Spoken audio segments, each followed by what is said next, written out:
Okay. Now we'll see. I changed the bit rate and everything. So we'll see.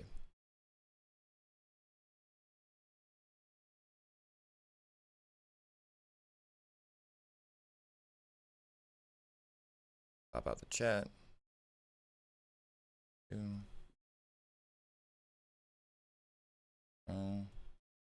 And now it says that the stream is good.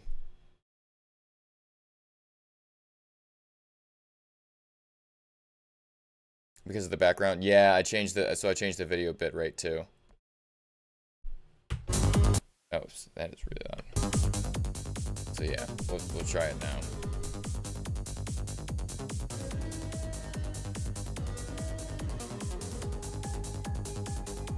Dang it, I wanted to.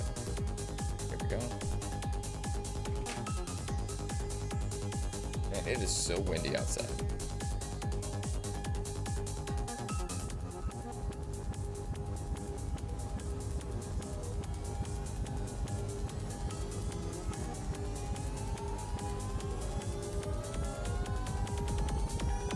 Yeah, right, the dynamic duo.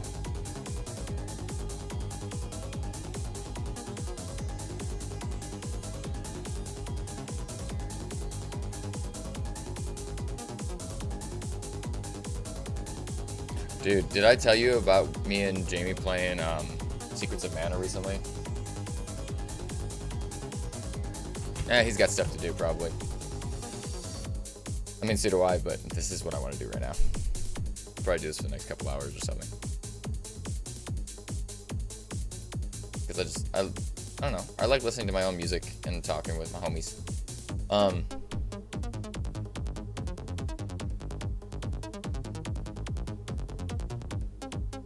I almost want to kind of like bust open one of my books and just kind of read some of it and then like talk about that type of shit. Oh, it's night. Well, thank you for spending your night with me. That's nice.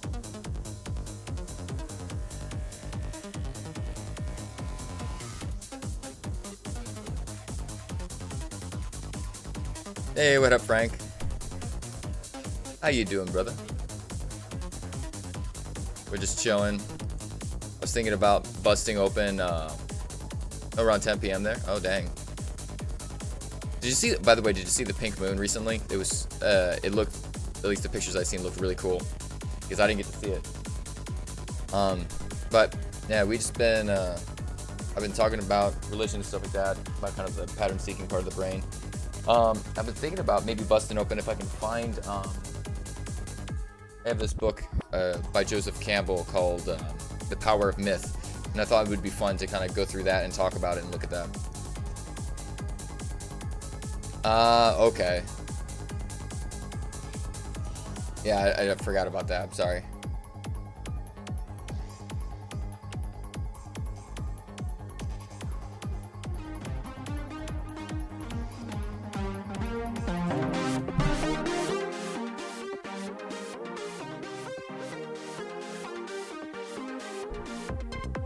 Where is that book? Right back.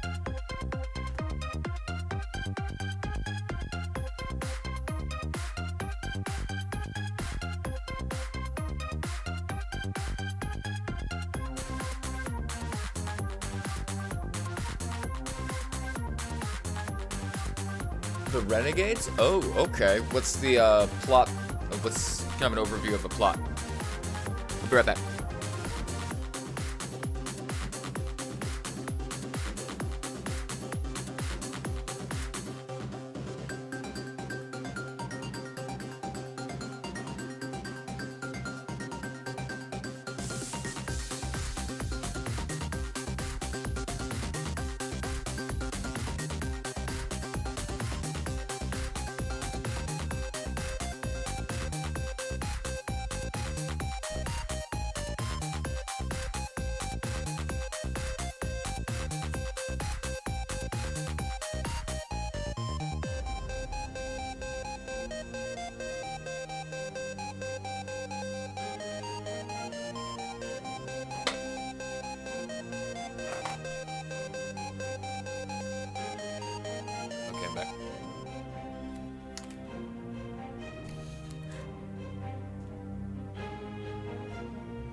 Oh yeah, I found the book.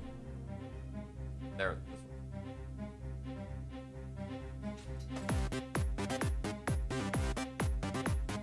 The difference between Christianity and Islam. Well, there are a bunch of different bunch of similarities and a bunch of differences. I would say one of the main differences between Christianity and Islam is in the death and resurrection of the figure of Jesus. In Islam, if I remember correctly, someone took Jesus's place on the cross and he didn't die. Christianity, the emphasis is on the resurrection aspect as being the proof of the redeeming factor of Jesus as the Son of God. I would say that is the main difference. A few other differences: time, what time of history they came into being, but I would say their similarities are kind of I would say in the piety, both are very pious religions. Very much they have a very somewhat egalitarian moral and ethical structure, I would say. Can you baptize be more than once in it? Is it a sin? Well, it depends on the sect of Christianity that we're talking about. I don't think so, because it would. The whole point of baptism itself is that it is a symbol of the washing away of sins. That's why you don't have to be baptized in Christianity. I mean, there's a lot of religions or the sects of Christianity that would say that, oh yes, you have to be baptized if you're gonna go to heaven, but that's more of an outward symbol of an inward thing. In Christianity, the emphasis is more on the believing of Jesus as the Savior, and the redeeming factor of his death as being like a symbol for self-sacrifice, and that God gives himself for humans and we should do the same for others, yada yada yada. But unfortunately, the Christendom, the church back in the day, came up with overly rigid theological views and rules, and then instead of basing their actions on true interpretation of Jesus' words, they base their actions on the interpretation of the interpretation of the interpretation of the interpretation of Jesus' views, based on apostolic transmission of interpretation and other factors. Sorry, that's a long rant for just that one question.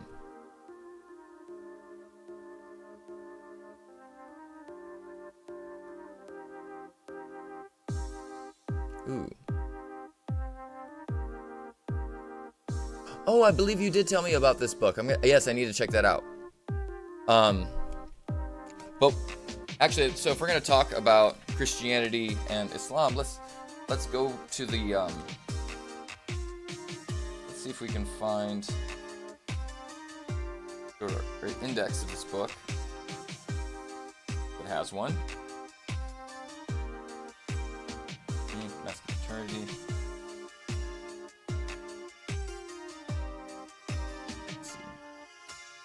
If we're gonna talk about Christianity, I think it would be nice to start off in Sacrifice and Bliss of Joseph Campbell's The Power of Myth book. Really good. Moyers says, what impresses me as I read what you have written about the impact of the environment on storytelling is that these people, the people on the plains, the hunters, and the people in the forest, the planters, are participating in their landscape. They are part of that world, and a feature of the world becomes sacred to them. Campbell, the sanctification of the local landscape is a fundamental function of mythology. You can see very clearly in the Navajo, who will identify a northern mountain, a southern mountain, an eastern mountain, and a western mountain, and a central mountain. In a Navajo Hogan, the doors always faced east. The fireplace is in the center, which becomes a cosmic center, with the smoke coming up through the hole in the ceiling so that the scent of the incense goes through the nostrils of the gods. And the landscape, the dwelling place, becomes an icon, a holy picture. Wherever you are related to the cosmic order. That, and see you soon, Basil. Have a great day. But what he's talking about is how humans have we create sacred meaning out of, sorry, I'm just trying to sign in, out of our environment, for me, the way I think of it as the patterns that we recognize in nature, we give them special meaning, and sometimes take it a little, to me, it's take it a little too far. Let me look. I gotta log into this.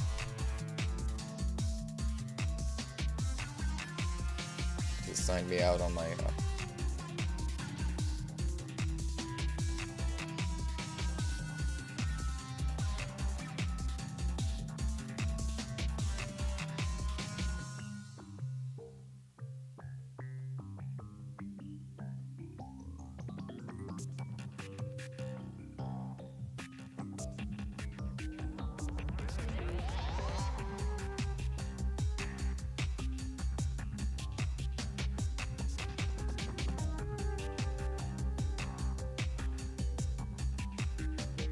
sorry, just trying to choose another song.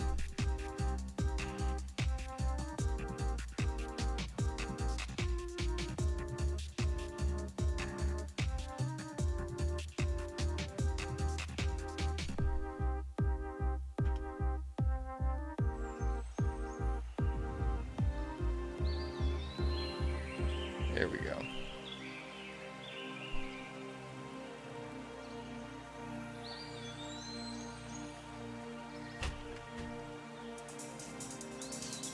One second, gotta answer a message real quick.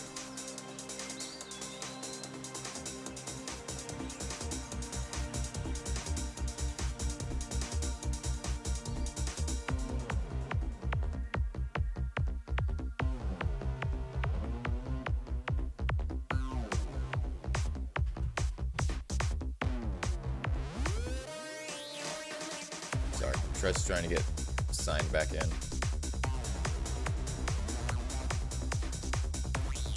Here we go.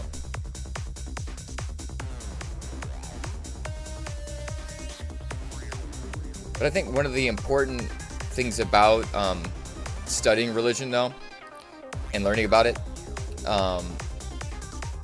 is to see the similarities in our thoughts with other humans and the dissimilarities.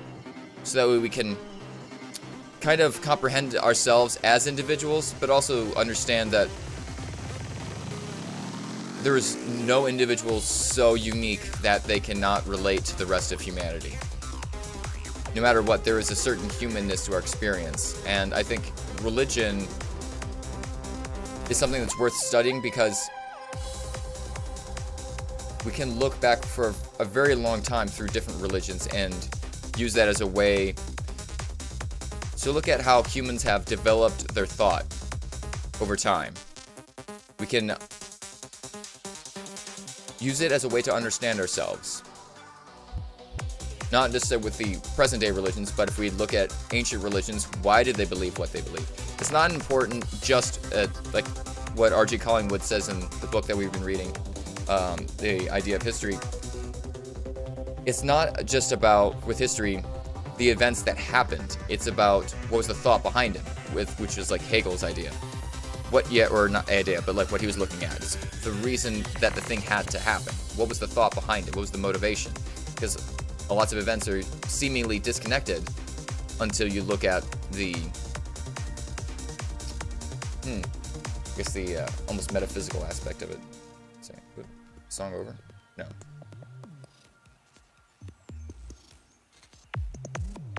But understanding each other's different metaphysical thoughts helps sometimes raise our awareness to certain aspects of the universe or ourselves that we would never have known if we hadn't talked about it or thought about it. Because sometimes it might not be that we agree with something that we hear. The fact that we disagree with it creates a new form of thought for us. Like the idea that everything contains its own opposite. Every concept contains its own opposite, and by putting its opposite against itself, we now create like a thesis, antithesis, synthesis, a new thing and then from that new synthesis, which will create its own opposite, by just merely questioning it. Why does this have to happen? Is this right? Is that actually what we see? Is that what we observe? Taking nothing for granted, we are constantly improving our awareness of what is happening around us, as well as, yo, what up, Basil?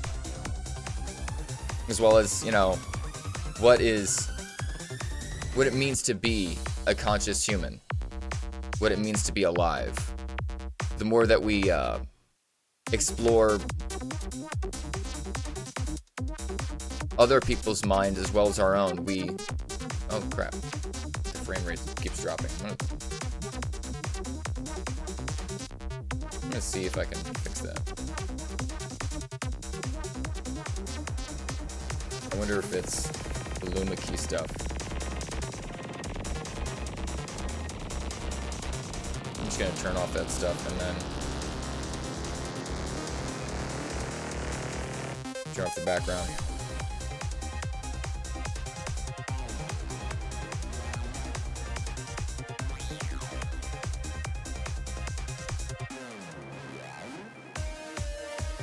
Here we go. Oh, so, yes, so in the channel, I put together a little section. I know, right? I put together a section. Oops, sorry. Just trying to figure out when I have to DJ in the next song.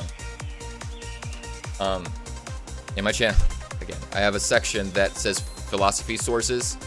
There are multiple channels that I pay close attention to. I haven't watched enough stuff recently because I've been doing this, but Religion for Breakfast is a tremendous channel.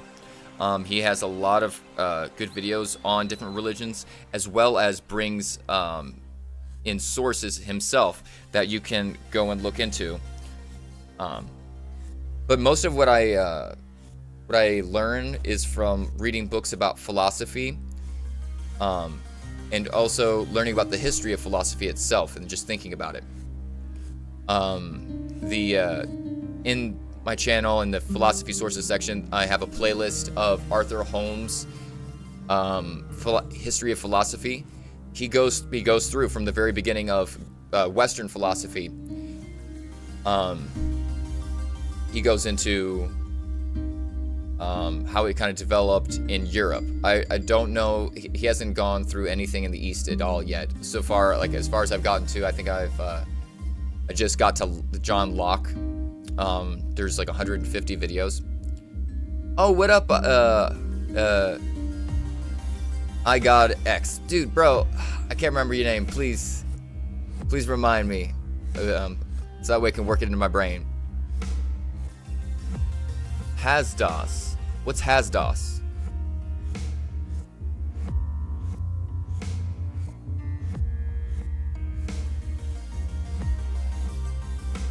Oh, I got most of my information I get from reading about religions, either from their own holy books and then analyzing it, or from channels on YouTube. Religion for Breakfast is a good one. I have a section in my channel that's connected to all those channels that I watch, just so that way I can let people know what I'm into, and so that way you can go through all the videos and you can get the same information that where I got it.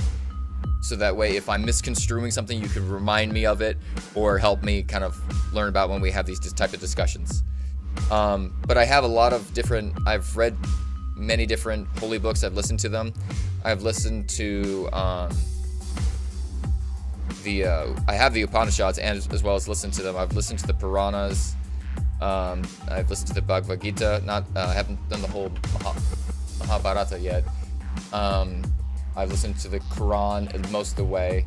I think about half, actually. Not most of the way, half. And then I've read my dad was a pastor, so I grew up having to read the Bible in the King James English an hour every day, as soon as I could read, pretty much. Um, so I've just been into religions most of my life. The I'd say the best resource is their own text, and then read it, and then go look at several people's interpretation of it, because people come away with different things all the time. No one has a monopoly on the truth. Some people just have ideas that work in different ways, sometimes more beneficial, sometimes less beneficial. Sometimes they're completely misconstruing what is actually there, though. No, he's been there for a while. He's like really old. I think like, what is it, a week? I stream so fucking much I can't remember. I should probably just get a life. I like doing this though.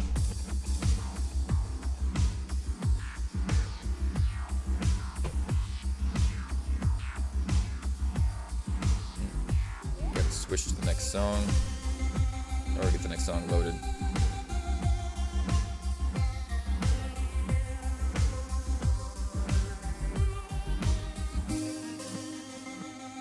You are a veteran. I think I've only been doing this for like 2 weeks, right? 2-3 weeks? I can't remember. It feels like I've been doing this a really long time. And also like, didn't I just start doing this? I have that perception a lot just in life. I have a lot of deja vu moments where I'm like, didn't I already do this? Haven't I been here before? But also that could just be my consciousness maybe going extra temporal, you know? You don't know. That's something that I also think about a lot, is like, it makes no sense that consciousness is, or at least if consciousness is metaphysical, like according to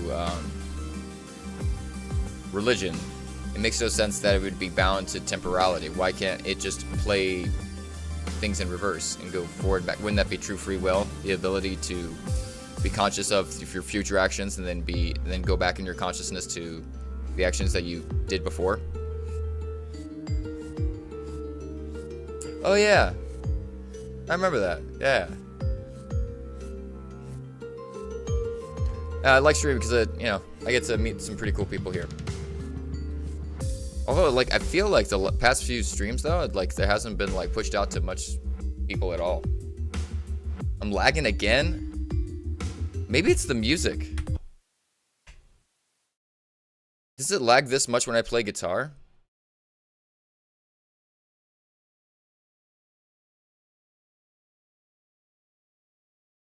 So it's good now that I've stopped putting music on. Interesting.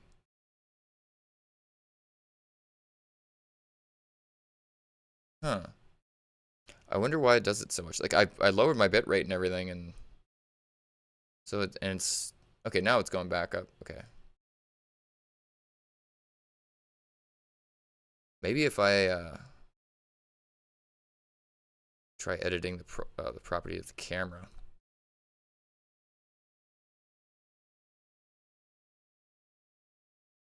Hmm.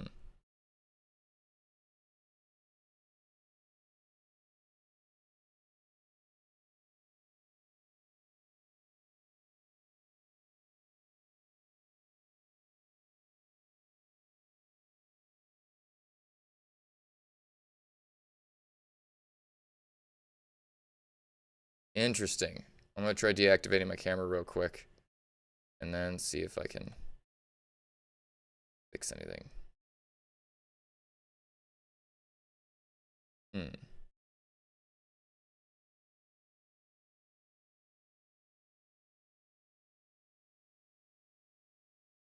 Weird.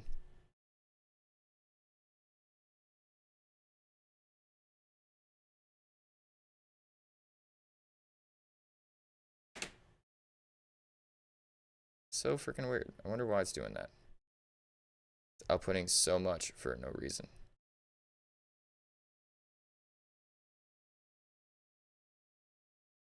Hmm. Well, couldn't fix it. Wait, I'll just put that back, and I'll take this off. Then, for that other...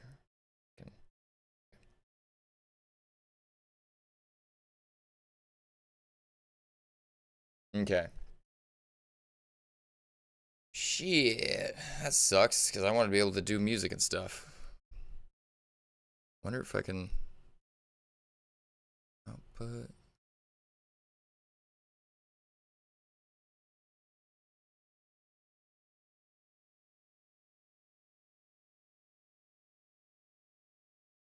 P1. Apply that. Yo, what up? Just trying to get this thing not to lag so much. Okay, so I put the audio down and the other thing down, so maybe it should work now. Nah, I'm doing better. Yeah, just tired as hell, man. Kind of wore out from work. Okay, now it looks like it's doing better. I'm going to see if the music will be fine now.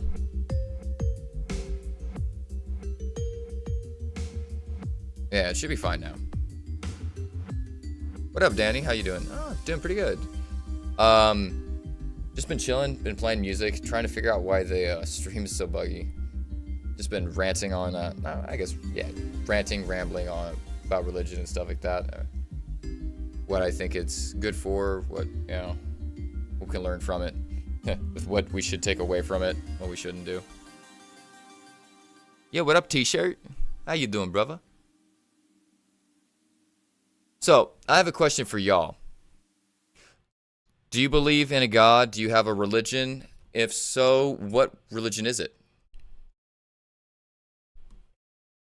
And then we're going to start off with one of my favorite songs.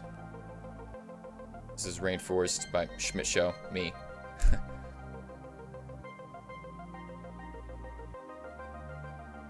Basil is his by the way, I don't know if I'm misgendering you. I'm sorry. I don't know if Basil is a dude or a girl name. Because I'm really bad at figuring out names. Or is it Basil? I think I was pronouncing it wrong in the first place. So I'm gonna ask both of you, what is your favorite part? Oh, okay, you're a boy. That's what I thought. But what is the part of your religion that really draws you to it, that makes you feel good about it? Because that's something that I think people don't talk about enough, is why they believe it. Like, what is the feeling in it that really kind of drives you to want to do the rituals, to do the thing, you know?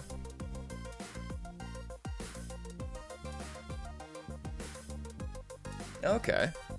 So T-shirt is also a Christian. Okay, I'm just gonna sit down because I've been standing for 2 hours. Or more than that, I think 5. So when you pray, do you feel a connection with whoever you're praying to? Also, what kind of Christian? Or what Catholic, Protestant, what are we talking about here?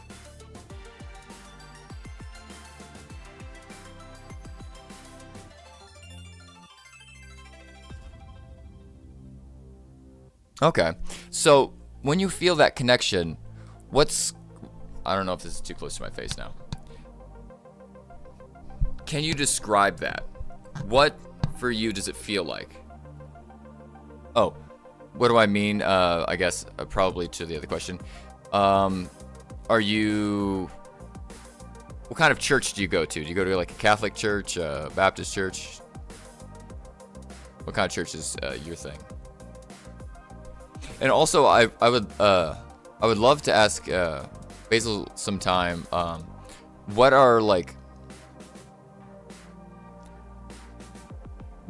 is like your version of going to church in Islam? Basil says the truth it has and how it makes you be a good person no matter who they are. The connection is like warming.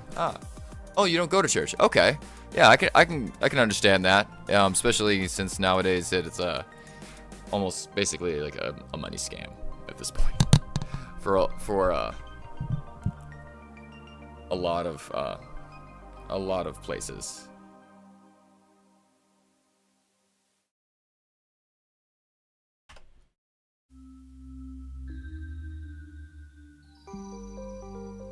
Okay. Okay, that very nice. You don't do denominations. That's pretty cool. Taking the words of Jesus for kind of what they are, I assume. What would you say is your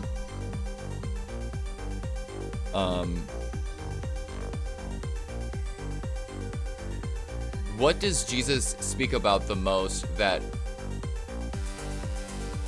caught your attention?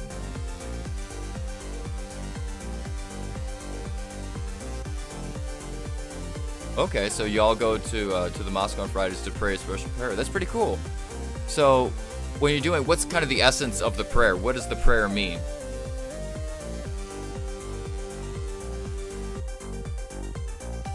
I'll turn down the music a little bit.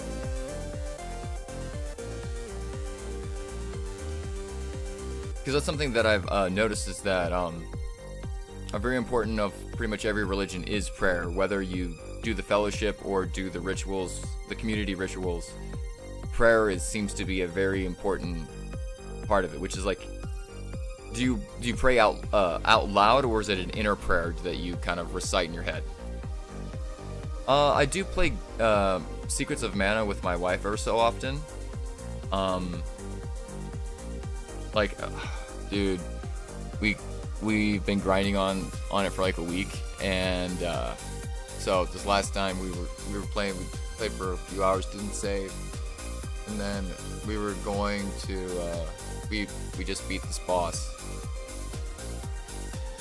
and then we were gonna go to the save point, and then we accidentally got swept along with the plot line because we got curious about something, and then we got stuck in a dungeon, and immediately our characters got killed.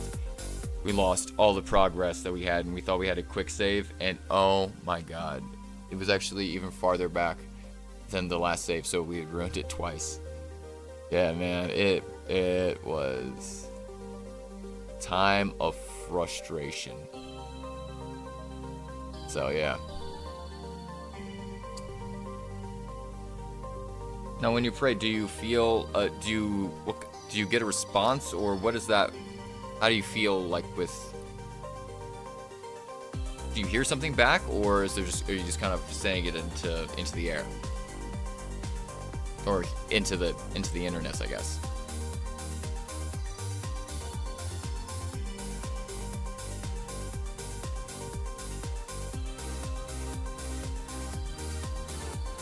Oh, that's cool.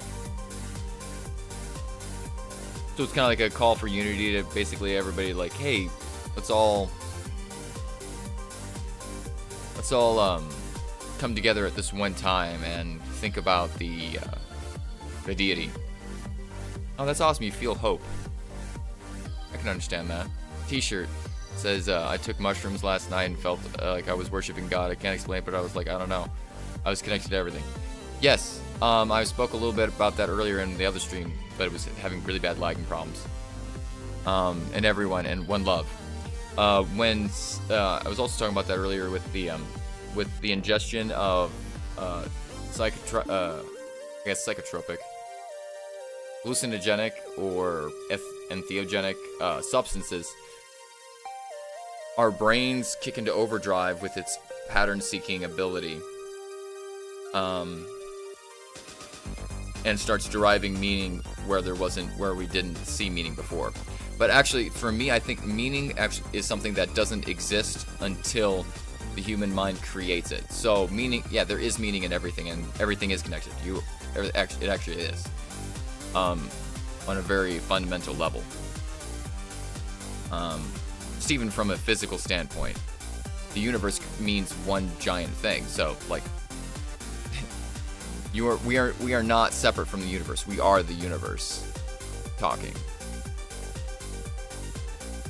I gotta put on another song real quick. Find something to slow that up.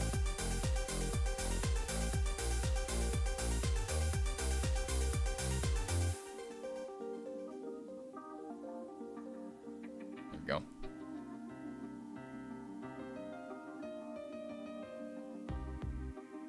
Oh, thank you, Danny.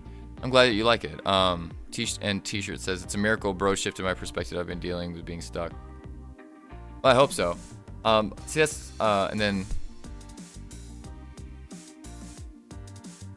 Oh. Yeah, I just like talking to people about what they're experiencing, why they're experiencing, what they feel about it. Because only by talking about it with other people and not being afraid to be vulnerable can we really learn of what's actually going on around us. Because, so there's this this one, I guess, writer, I could say, is by the name of Robert Anton Wilson. He talks about the idea of reality tunnels. So we're all going throughout life, we only notice a certain amount of things. Our minds filter out tons of information because we need that to be able to function with our consciousness. Like we can only pay attention to so many things at a time, so we filter out a lot of it. So we're all in our own realities. There is an object or things that we are encountering, but most of us aren't even recognizing what's actually happening. We can only see a small speck of the visual spectrum, and only a very small frequency or range of frequency of sound as well. So there's tons of what we are encountering that no one else knows is happening. But when we talk about it to each other, we can kind of like see like different angles. Like imagine this cup. Now from my perspective, I can see the handle, but you can't see it. And if I told you that this is a cylinder that has a shape like that on it, you'd think I'm crazy, because from your perspective, that's not what you see. You see a rectangle with a picture on it. But if I can describe well enough what I'm seeing, maybe you too can see the handle without having to see it. You'll be able to understand the 3D-ness of this object simply by us talking to each other, having a dialogue. Oh yeah, I do it every day. I don't really care about being popular. I just like talking to people. I don't know. I just want to. What is my religion? So I don't. And to quote, a lot of my ideas are quotes from someone else, which is also goes in line with my philosophy that pretty much what a lot of what we learn is merely, or what we think is merely the thoughts of others that have been transmitted to us, and then we ingest and think of them as our own. But the closest. Oh wait. So back to the quote. I don't have any beliefs. I have many suspicions. But the closest thing to what I've understood through my own psychedelic and mystical experiences through meditation, and also philosophical, just logically and putting things down and looking through science as well to kind of edit it, my own ideas. The closest thing that there is that's a religion to what I believe is the Hermeticists of around the time of Christ, actually a little bit before. This is the Corpus Hermeticum. You can read it. The Clement Salomon translation is the better one. But it's the Way of Hermes. You can pick this up for like $20. Sorry, I gotta put on a song.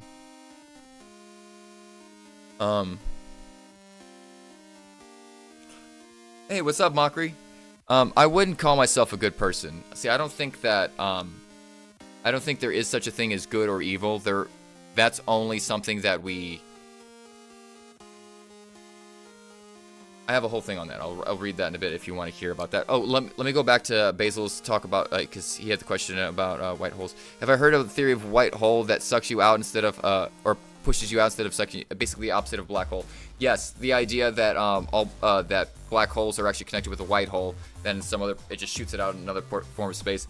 That does, from what little I've seen, there seems to be evidence now that the universe is not uniform, and there's some parts of it that are expanding and some parts of it that are shrinking. Yes, I have looked into that. It's a fascinating subject. I don't have the math skills to really determine whether that's true or not, though. But so when talking about first I'll answer JP's question about the way of Hermes. So the Hermeticists, their idea is that all is one mind, all is one. It's just one thing that kind of, you could say, emanates or manifests itself into reality. There is one eternal, unchanging object that, through a series of, you could say, emanations, becomes the physical stuff that experiences entropy, that, you know, is constantly being formed and reformed. Nothing is destroyed necessarily, but nothing is there. It's not that there's nothing actually there. We're just, material itself is constantly forming and reforming. And you could say God is everything that's seeing through every single individual. It's experiencing itself through this destruction and reformation. That's a very, very, very grossly oversimplified kind of look into it. You should read it. Check out, I believe, Religion for Breakfast has some stuff on Hermeticism as well as Esoterica. I have a section in my channel that has sources for that. And then personal thoughts on Christ. I think Jesus, or Yehoshua, was a extremely well-meaning philosopher that was killed because his egalitarian thought was not, it doesn't help structures of power based on forced obedience. Jesus' whole thing is, come follow me. You don't have to, or whether you, if you don't want to. Whereas the state is very much, you must participate. And eventually it got, during the Council of after the Council of Nicaea and all the stuff that Constantine forced, because he wanted to merge Christianity, because he liked the ideas of Christianity, and he wanted to merge them with the Roman state, and created the Holy Roman Catholic Empire. When he did that, he destroyed the essence of Christianity, which itself is that there is no man is above another. The only person that is above you is God. There is no teacher. Call no one father, but God. Call no one teacher, for you have only one teacher, and that is God. I think that a lot of his thoughts are not talked about enough in Christianity. They focus on the weird stuff like sin, and the church focuses on finger pointing rather than pointing the finger at themselves. They don't look at, take the plank that's out of your own eye before you can see clearly enough to take the speck out of your brother's eye. There's not enough about Jesus' actual teachings that I ever saw preached in church. Most of it was about prosperity. Believe in Jesus and you can get $1,000. Oh, all that bullshit. Give me $20 right now and I will bless you in the future. That bullshit pisses me off to no end. My dad was a pastor, so I saw a lot of that when we would go to other churches, and he would talk with his friends and stuff. Drives me up the wall. But that's why I don't believe in these weird authoritarian structures of religion. But I forgot where I was going. It doesn't matter. Jesus had and also the idea of forgiveness, when Jesus talks about how he tells the parable about the employer, or I guess master of the guy that owed him a huge debt. And he's like, you know what? I know you can't pay it. Instead of, taking all your shit and leaving you to die, I'll just forgive it, dude. You don't owe me anything. And it's not because of who you are. It's just, I'll just forgive you. You don't need to do this. And then he's like, oh, thank God. And then he went over to his friend who did owe him just like maybe like the essence of like $20. He's like, you know what? You better pay me what you owe me. And he was about to beat the shit out of him, and he was, and he threw him in jail for debtor's prison because he's like, you owe me money, dude. And then the master was like, yo, dude, I just forgave you. Why can't you just, yours was way worse. So the idea is that we don't, we justify our own actions as onto other people because we feel entitled to something, when really we're not entitled to any mercy. We're also not entitled to anybody else's stuff. The debt isn't real, is what Jesus is talking about. So why are you hurting and creating suffering when over nothing? Just forgive. And a lot of people kind of just miss that. I guess it's not preached on enough. Real forgiveness is not actually preached on enough, because they talk about Jesus forgiving you of your sins. Who cares about your sins? Forgive the sins of the people around you. That's Jesus' whole point is be like me. Be forgiving. Instead of caring about, Lord, please save me. Forgive me of my sins. Think instead, Lord, help me forgive the people that piss me off. Be good to those who abuse you. It's in the Beatitudes. It's in chapter 5 of Matthew. It's it's super obvious, but it's not really talked about enough. Because if it was and people actually understood it, we wouldn't have the white nationalist Christian coalition that tries to force their beliefs on everybody else. We wouldn't have these people that think I'm right and therefore, you need to be punished. The Christian church in America has turned into the slave who is beating the person because they owe them just a little, when their own deity forgave them all of their bullshit. They don't have that compassion for the immigrant, for the orphan, for the poor. And that's the problem. Christianity hasn't been around for about 2,000 years since Jesus left.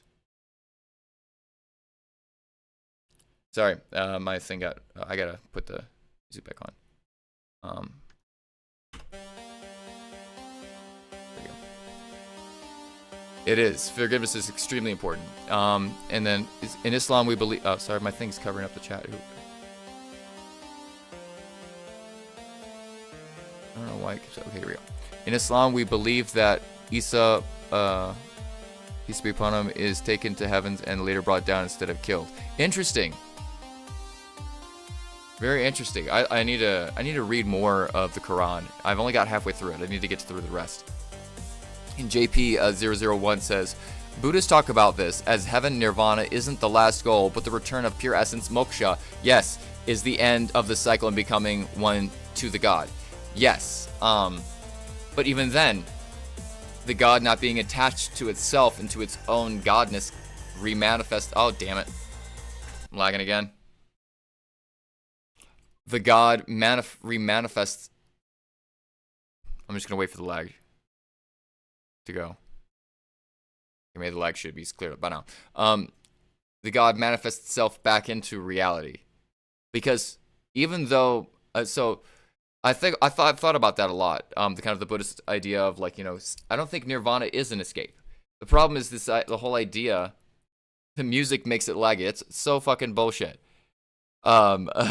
But the essence of nirvana as escape or liberation from moksha, from suffering, I don't think there is no liberation. Suffering is part of it. Suffering is kind of the point. The point is experience. So in order for the deity, the Atman, I guess to use Hindu terms, the whole point is to manifest itself in reality, to be able to experience suffering, to be able to experience pleasure. Not necessarily to escape those things, but to come into the world, to experience those things in itself, so that way it can tell itself this grand story of life, and then eventually dissolve back into itself and reform itself. So that's also very similar to the Corpus Hermeticum. If you pick that up, it has very similar ideas. Have a great day, Basel. I hope you have a wonderful night. But yeah, speaking of the vibes, I would also like to get high as well in a minute. But Uh, so I might have to take a break. But I forgot where I was going. T-shirt says somehow we all communicate without speaking. Yes, we do, but that's because language is not just speech. It's not just sounds that are transmitted through the air. Language itself is, if you read, check out Noam Chomsky's "What Kind of Animals Are We?" A very interesting book. I don't believe everything that Noam has to say for just for itself. Question everything, as always. But language itself is a faculty of the mind that creates symbols, so representations that mean beyond themselves, and change them together. We can have a language of just visuals. That's why we can have the written word. We have chained symbols that create meaning in our minds.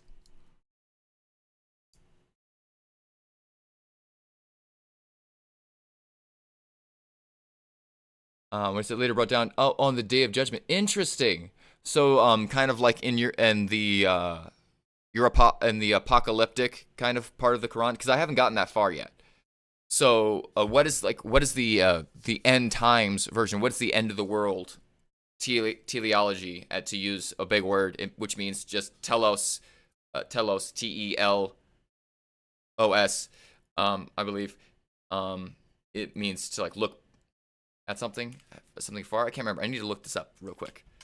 But teleology means kind of the eschatology. I think is the end. The teleology is the beginning, or where it comes from. So I'm using that wrong. I think it's eschatology. Yeah, dude, it is a great book. I gotta answer my wife real quick.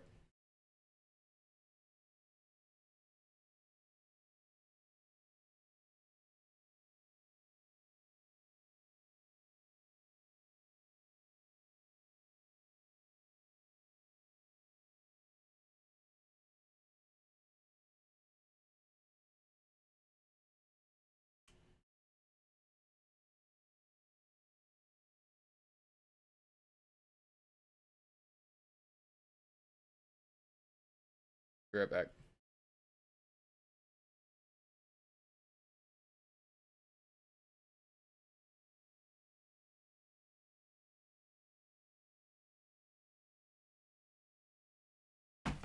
Sorry, what was it talking about?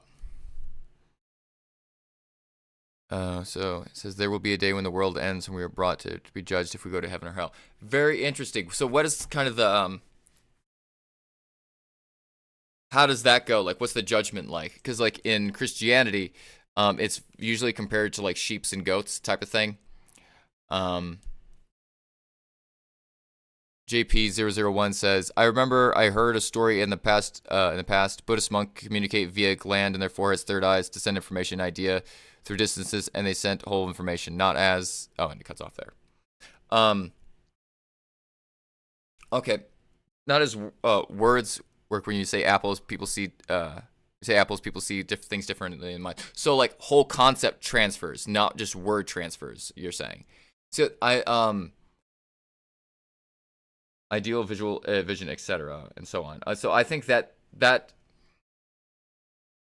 it makes sense that telepathy is possible in the sense of if what is happening in our minds is simply a pattern of electrical impulses going through different neurons and different and creating different connections, connecting to different parts of the brain, then it would make sense that if you can take the same same pattern from one brain and put it in another, you could induce the same ideas or concepts in the mind. If concepts and thoughts are merely the connection and electrical impulses of neurons. But yeah, so I believe that would make sense, because if the mind works, if consciousness works on quantum, if it relies on quantum, what's the freaking word that I'm thinking of? Words between one thing and another.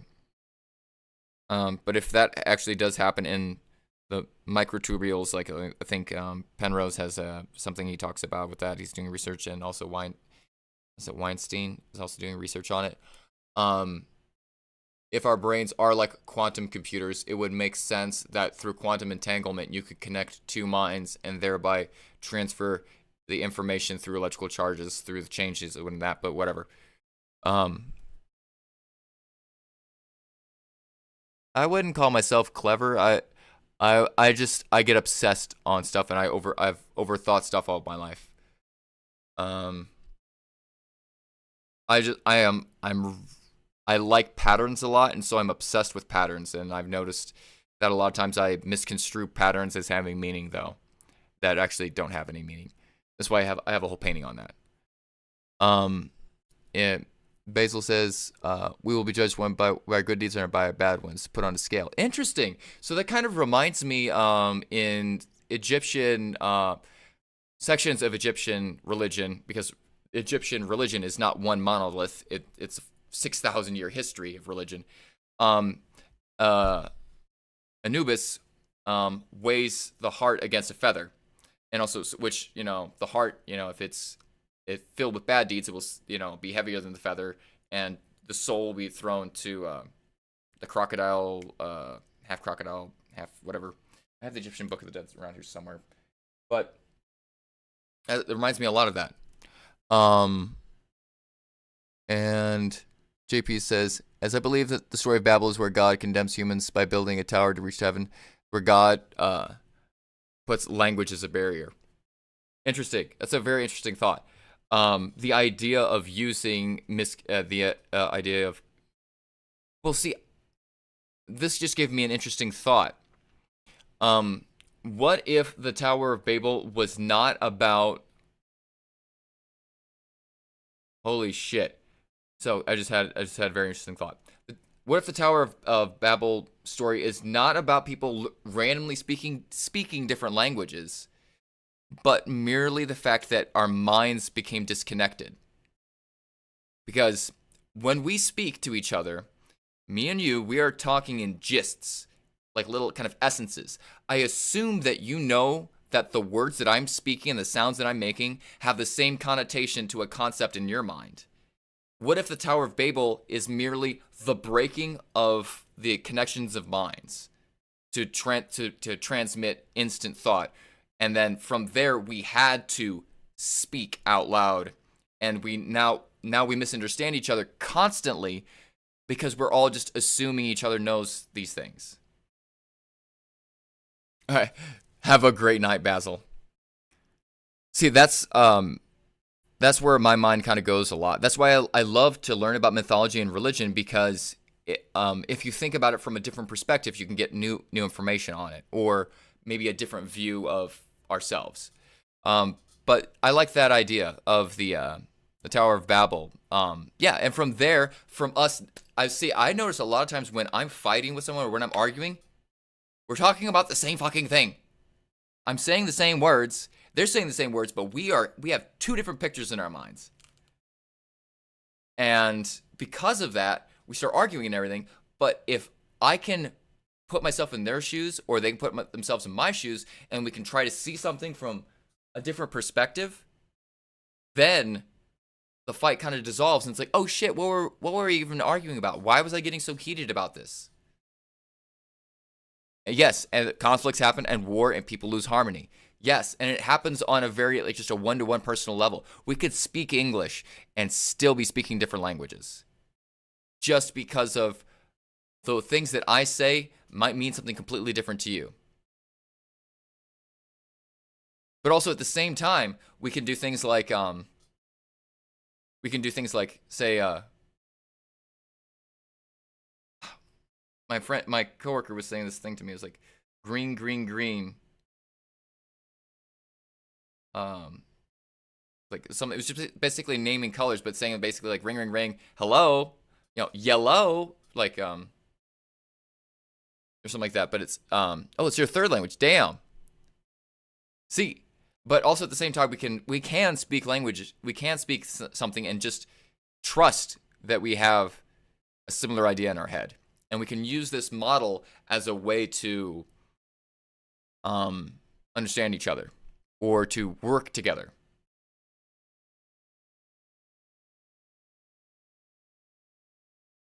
Yeah. So I've had lots of experiences very similar to yours, you could say. Um, and this is usually what I get out of it. So one time we'll just, for the sake of legality, we'll say I had a mystical experience, and I realized that everything is a pattern.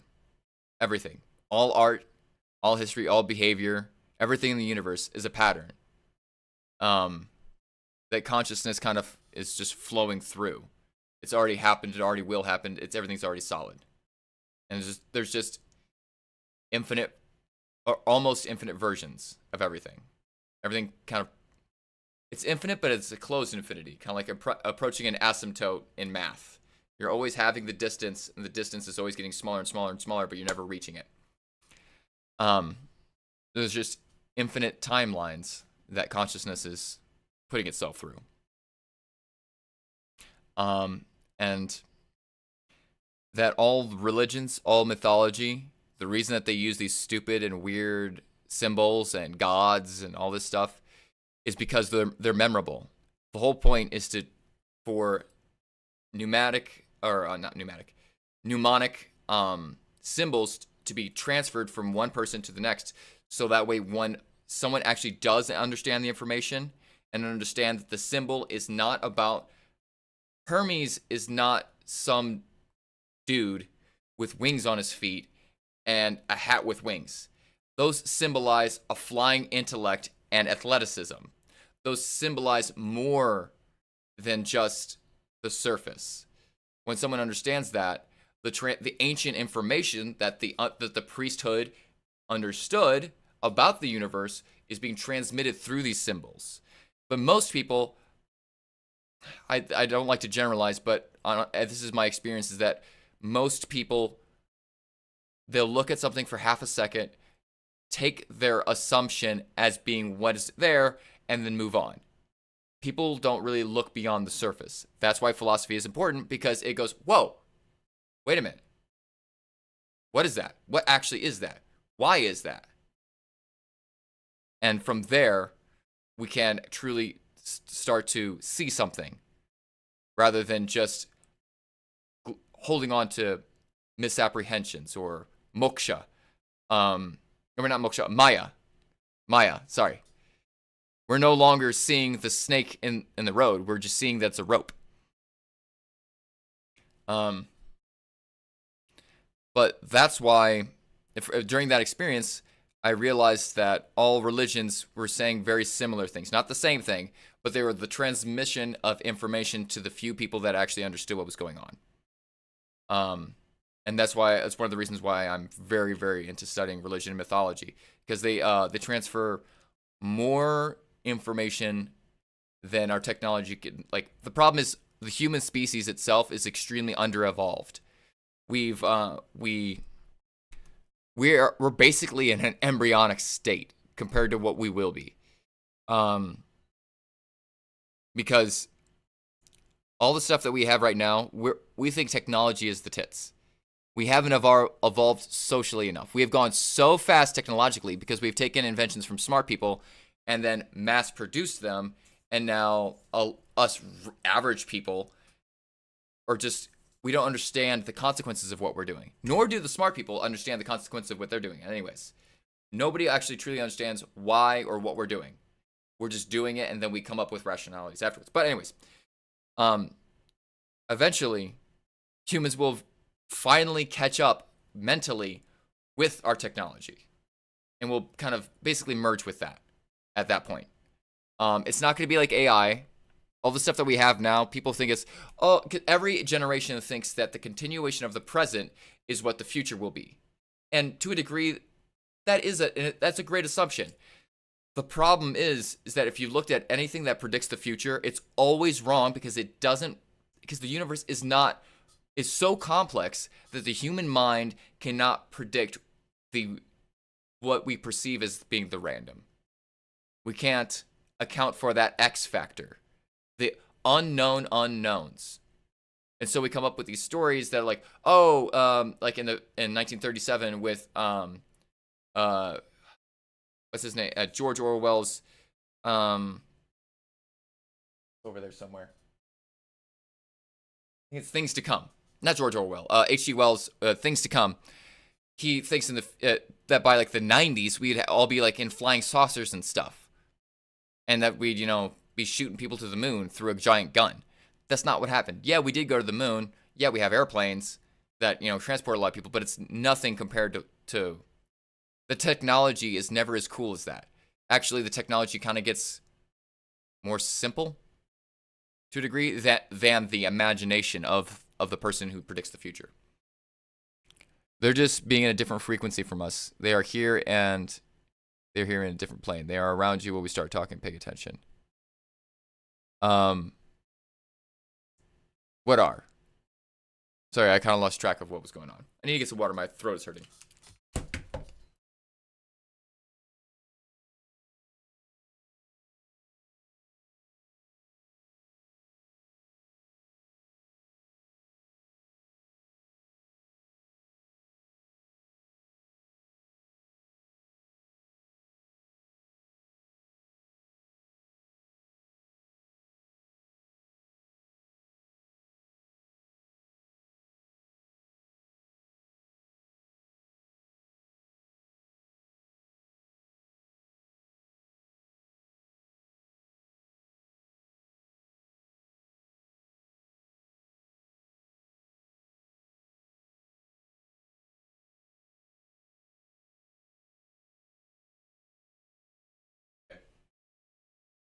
Sorry, it took me so long. Yeah. So that's something that I question a lot, though.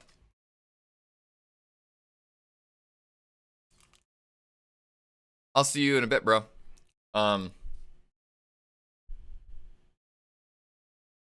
Yeah. So the idea of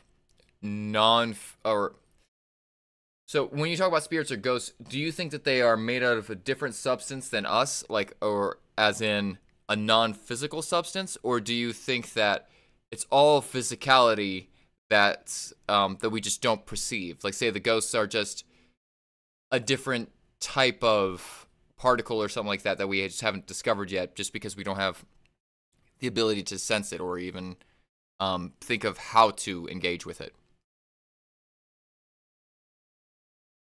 Hey, what up, Cash? Oh, I can't wait to see the edit.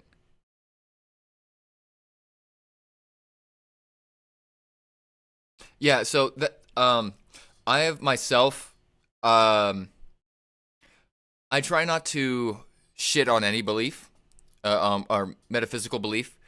I like to try them out for myself. So I've done lots of different type of ritualistic stuff. I've done prayer. I've done meditation. I've done trance. I've done hypnosis. I've done magic. I've done mushrooms. I've done a lot of different things, and it's very interesting with magic. The experiences that you can induce or have. I myself have had experiences that would lead me to believe, if I take them as themselves, that there are spirits and that I've encountered with other spirits as well and talked with them. I don't know whether that's true or not. I think that that magic and those type of things can definitely influence our minds, because if we believe something strong enough, we can trick our minds into achieving anything. If wait, so Cash says, I'm gonna ask something and leave y'all to discuss it. But what if Jesus was God, so he is the son of Mary and also the son of God? Oh, is the idea of is he a hybrid being of, like, is he part God, part, so that's something that there was a huge argument in the early church about. That was Jesus man or God? Was he half God, half man? It came out at the end that to be consider yourself a Christian or to be part of the church, you had to believe that Jesus was fully God and fully man at the same time. Now, see, I think this could work in the essence or the idea of, if you're saying that fully God and fully man, yes, Jesus was fully God and fully man, but so, just like he says in John, so are we. We are gods. We are also sons of God. We are, you could say, if we say the Son of God, meaning that we are the manifestation of the all as an individual, then yes, I believe that we are we could say the sons and daughters of God, because we are a manifestation of the universe in a way that can observe itself and talk about this. So that's something that animals, I don't necessarily know if they can do that, because we haven't cracked it necessarily animal communication as it is. Human communication, if looked from without, would look extremely similar to animal communication. Like, yeah, we have some very complex stuff that we do, but it breaks down into very simple, oh, get me food, sex with me type stuff, believe thingy, it breaks down to very similar stuff. But I forgot where I was going with that. Can you remind me? Frequency is a string theory, just difference dimensions within the same plane. JP says yes. So if by dimensions you mean I think we have the same definition of dimension. It's not. I think the problem is that TV has ruined a lot of people's idea of what dimension is. They think it's like another realm. No, dimension just means an orthogonal type of measurement. So you have height, depth, or say length, width, and depth. We can't actually perceive depth without the fourth dimension, which is time, which I have a drawing, or see if I can actually in this. So the dilate, why things look small in time, like, so if I look out and I see a house and it's tiny compared to where I am, it actually is tiny. It is tiny. It's tiny in time. It's short in time, you could say. It's a long the longer the distance, the smaller something becomes in time, you could say. And that's why we have the perception of 3D, because as things get further away, they become smaller, and so that lets our minds think, okay, so there is something going in that direction. We wouldn't be able to perceive the third dimension without the fourth dimension. And so on. See if I can find the drawing. Yeah, I'm not a mathematician. I'm not a smart person. I'm just some dude who's done too many substances probably sometime. So a 2D plane spun in 3 dimensions will pop in and out of the time axis. Is essentially okay. See if I can see this. Okay. So when you rotate, a square, a plane, you get a circle. Where is it? Where's my hand? You get a circle. When you rotate it along I believe it's this is z-axis spin. If you spin it along the y, it'll do this. So you got something that goes like this, gets thinner, it would disappear, and then pop back into existence again. And if you did that along the x-axis, you get something that also gets thinner. This is a 2D plane being spun in 3D. It disappears, and then it comes back again. You combine all 3 of those. If you combine a spin this way, super fast, and a spin this way, super fast, on just a square, you get a sphere. And if you rotate it on the z, the x and the y axis, a square becomes a sphere. If you rotate that same object in time, if you spin a 3D object in 4 dimensions, that 3D object pops in and out. I think Cash left. But yeah, that's at least kind of like my weird idea that I like to, you know, think about. So if we're talking about dimensions as in being the just one single thing that is being that is oscillating between in different ways that are orthogonal to each other, then yeah, everything is just one thing, or just different dimensions in the same plane. But the problem is I've noticed that a lot of times people talk about dimensions as being like a different plane of existence when there really is no other planes of existence. Everything is happening all in the same plane. Heaven and hell are right here. We just can't perceive them because of the limited cognition and conscious part of the human brain. Anyways, so now see you later, alligator. Anyways, I'm probably gonna peace out real soon because I gotta start cleaning and do my stuff. Unless anybody got anything else that they want to add, I'm going to peace out. Yeah, maybe, or maybe I'm onto a bunch of bullshit. I like to criticize myself a lot because that's the only way that you can learn anything new. It goes back to kind of Hegel's whole idea of a concept generates its own opposite, and from recombining into its own opposite, it creates a new synthesis. Peace out, Basil. Let's say our atom, which is made of a string that vibrates, has a sister atom that moves on a different way. That's where the higher being is made of. Yeah, I can see that. It could be just one object, or were you saying it's one object, or are you saying multiple objects? It's a sister string. Oh, okay. Okay. So, are you saying that another particle? Okay, so it vibrates on a different frequency, so that way we can't actually even Yeah. Okay, now I see what you're saying. It's like being tuned into a radio, different frequency. We can only, since we have a very limited bandwidth, we can only tell what's on this channel. If we could switch, yeah, that's a pretty nice day. If we could switch to a different channel, we would pick up completely different information. We would be able to hear different voices or encounter different things. I can see that. But then that would mean that the human brain would have the ability to tune its own consciousness, which I don't know if the human mind. See, that's the thing. I think that control, the human idea of control over the self is an illusion. What there really is just an observer aspect of the human mind that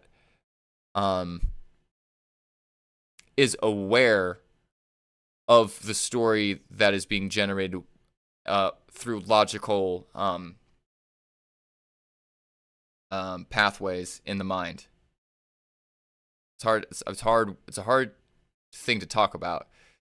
It's hard for me to get into words. I can conceive of it, but I can't. It's hard to put things that are not linguistic into short sentences. But anyways, yeah, that's just one of my thoughts. I don't know whether it's true or not. JP says, like the experience when you feel like you're hitting something, but there's nothing in front of you. You can feel it clear when your mind is weak, being sick under it. So it's close to, okay, I can understand that. That could possibly happen, but yes. So all of our experience, the phenomenon of what we're experiencing, the subject kind of inner looking outness of it is filtered and is also. So think of it like apps on your phone. The symbols and the little things that we click on aren't there, and they are not the fullness of the information that is contained within them. We can click on the app. There isn't an app there. That little button that little thing that we clicked on, that's not the app. That loads a sequence of that creates a sequence of electrical impulses that run through logic gates that create the phenomenon and the experience of the app. But our minds can only our minds use the GUI, the graphic user interface, in order to interact with the stream of electrons going through those logic gates. But if we don't have the GUI on there, we wouldn't perceive that the program is running in the background. Like, I don't know all of like the random programs that are running in the background of my phone because I don't need to know that. Because that needs to happen for the phone to function, but if I mess with it, I'll ruin it. I'll ruin the way the phone works. I have to keep my, unless I know what I'm doing and I know how to write code, I should not edit code. And that is also a big reason why many religions and spiritual practices say that you need a teacher for learning spiritual practices. Because when you start messing with your own code, what spiritual practices are is messing with your own consciousness code. When you start doing that without someone to be like, hey, whoa, you're going a little too far. You'll break your consciousness with that. That's not what's actually happening. It's because lots of things can happen, like say the visions that happen during a meditation. If you took those for that, you might think that you're the savior, because you have like a vision of like, something just because you cleared your mind once and it's like you were able to like create a mystical experience. Anybody can have a mystical experience if they go through the steps. But the problem is when they don't know that's what's happening, they can deceive themselves and screw up their own minds. That's the danger of spirituality and religion, is that you can trick yourself into going crazy by editing your own code. But at the same time, if there is something out there, and if there are things out there that we don't know about, or we can't interact with them, there's a very good reason probably why. Yeah. Exactly. Yeah. Like Android, Linux, and Windows. And also, so like the same thing with those different operating systems. I feel like a lot of us are kind of like different operating systems. Some people are Mac. Some people are PC. Some people are Linux. We all have our different type of neurological hookups and different types of minds. We connect through the internet and we can talk to each other through these things. But if I tried running a Linux program on Mac, it wouldn't necessarily work, and vice versa, or with Windows. That's why a lot of times we have problems with understanding each other, because we're trying to run someone else's program in our hardware that's not built for that program. That's the problem with a lot of that's why I hate motivational speakers, honestly, because a lot of times they tell people a formula that worked for them. Everybody's an individual. We all have individual experiences, and when we try to use someone else's model to live our life by, we can't run that program. We crash. We burn, because that's not what we're supposed to do. That's the problem with the people that are like, follow me, I have the formula. 12 rules for life. You bucko, you got to clean your room. Who gives a shit, JP? Fuck off. You're just a psychologist. You have a very, very weird fucking, I don't know. I used to like Jordan Peterson when I first kind of encountered him. I was like, oh, cool, he likes Jung. And then I realized, oh man, he takes stuff way too far. Jordan Peterson is more of a harm than a good. Sorry about that. But anyways, I don't like insulting people, and I shouldn't have done that, but he has too much authority and respect from people that he's deceived because they haven't actually looked into anything else. If you look up philosophy now, like on YouTube, you get some of his bullshit. It is barely philosophy. Barely even just good thoughts. It's just basic shit.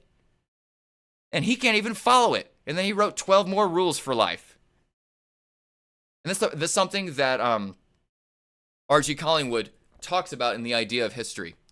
He talks about how a lot of times philosophers come up with these systems of how to behave and believe, and then they start preaching them to everybody, and they can't even adhere to their own system, and they end up, that's why lots of scandals happen. That's why lots of pastors end up, sleeping with people in the church, because they preach a morality that they can't adhere to, because they're trying to run a program. They're trying to run a Mac program on Windows.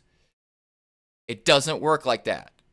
People are individuals. We have to find what good programs or what programs are beneficial that are already working in that type of operating system, in the code and the language that you understand for your life.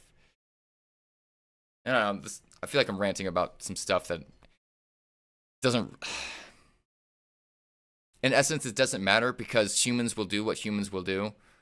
I do think that words influence people, but not always in the way that is intended. So hopefully this helps some people, but I don't know what effect my words will have. I only hope that some people wise up and realize that a lot of what is talked about on podcasts, it's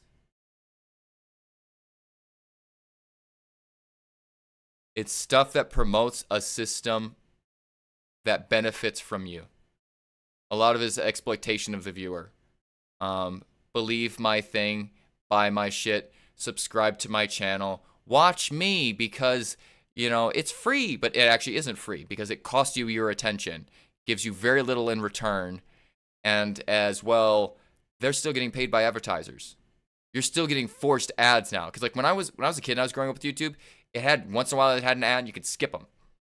And you had a channel had to be monetized first to be able to even have ads. Now it's on everything. It's forced. Or you pay for the YouTube subscription like I do because I don't want to see ads. So either way, they're getting something from your attention and then feeding you bullshit. And I hope a lot of people will hopefully be aware of this through my words. I don't know. Oh, you come from Java.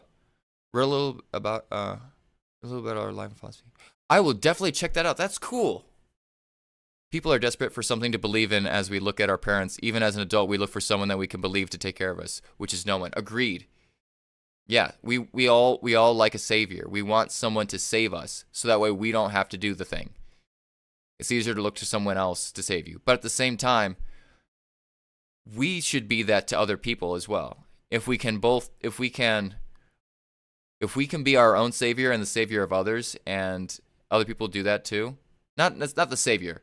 If we can trust in other people and rely on each other as family, then we can truly be saved. Because what is it to really be saved? It's to be rescued when you need help. When you are powerless, someone who does have the ability can help you. And in order for that to happen, we have to do it ourselves. We have to help other people. We have to be the bigger person. We have to be the empathetic one. And by that example, we spread empathy. We spread that type of program to other people. We infect them with the virus of empathy, the virus of love, the virus of understanding. So that way we can change the program in other people's minds, so that way they spread love, empathy, and understanding to others as well. That's the whole point of even doing this type of debate. You can walk in the same road with people, but I don't think we're all going the same direction. Agreed. But a lot of times people don't even know where they're going. Actually, none of us know where we're going. We're all following the desires that are in us in the present. Sometimes that desire leads us in the same direction as other people. We might not be going to what we think of as the same goal, but that goal doesn't exist. So our desire kind of steers us in a similar direction. We think that we have different goals, but really we're having the same effect. Even though we have different goals, we're still walking next to each other. It's like when the authoritarian right and the authoritarian left tried to crap on each other, and they're like, "Oh, I'm better than you." No, you're both authoritarian. You're both shitty. You might have different goals, but you're still going the same direction. Yes, being true to yourselves is the start, which is really hard. It really is. being true to yourself and being vulnerable and being able to speak things to people and being okay with when they reject what we have to say or don't listen to us or completely misconstrue what we say. When we can build the habit of being vulnerable, then we can start being true to the mask, because the self that we think of ourselves is a mask that we've created in our minds. It's a personification that we've made. There is the Ezekiel that's speaking to you is one that I created unconsciously over time by my likes and dislikes, which were influenced by a bunch of other stuff. I have an image in my mind of who I am. And then I have an image that I also present to other people. Both are unreal. But I think of the image of myself in my head as the real me. And the image that I present to other people or other people see of me as, like, that's not me. That's just the outward me.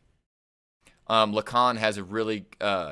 Zizek, his interpretation of Lacan is very interesting. Look up Zizek sometime on YouTube. I love his speeches. They're very, very interesting. I know some people don't necessarily like him. I like to listen to people that have similar and different views, as long as their takes are not so illogical and just completely unfounded. Because, yeah, you can be logical, but if your assumptions are unfounded, your logic is tainted and will never tell you the truth. But anyways, I need to get going. It's 1:14 here. I've been streaming for too long. JP, what's your name? I want to say goodbye to you before I go. Oh, that's funny. Your name is JP. I was talking about Jordan Peterson earlier, by the way. I hope I don't think I was talking about you. Osa. What a beautiful name. I hope that you have a wonderful day, Osa. See you later. Oh, Jody Procco. Okay. Well, I'll talk to you next stream.